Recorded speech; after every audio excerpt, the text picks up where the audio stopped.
पुणे नाशिक राष्ट्रीय महामार्गावरील माहुली गावाजवळ एकल घाटात रविवारी सकाळी 7च्या सुमारास झालेल्या अपघातात एक जण ठार तर 2 जण जखमी झाल्याची घटना घडली आहे. भरधाव वेगानं मारुती इको व्हॅन ही गाडी घाटात असलेली लोखंडी कठडे तोडून 500 फूट खोल दरीत कोसळल्यानं हा अपघात झाला. शिर्डीकडून पुण्याच्या दिशेने भरधाव वेगानं जाणारी MH14 FC 1487 Maruti eco van घाटात असलेली लोखंडी कठडे तोडून 500 फूट खोल दरीमध्ये पडली. या अपघातामध्ये संजय मधुकर साळवे वय वर्ष 43 राहणार रमाबाई नगर पिंपरी चिंचवड पुणे हा डोक्याला गंभीर स्वरूपाची इजा होऊन जागीच ठार झाला.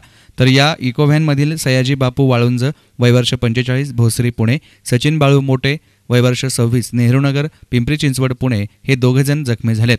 जखमींवर आळेफाटा येथील खासगी रुग्णालयात उपचार सुरू आहेत. घारगाव पोलीस ठाण्यामध्ये अपघाताची खबर मिळताच पोलीस निरीक्षक अंबादास भुसारे, नामदेव बिरे, आदिनाथ गांधले आदींनी घटनास्थळी धाव घेऊन दरीतून जखमींना बाहेर काढण्यासाठी तातडीनं प्रयत्न केले. चालकाचे गाडीवरील नियंत्रण सुटल्यानं हा अपघात झाल्याचं पोलिसांनी सांगितलं. News reporter Nitin Shelke, SN media, Sangamner.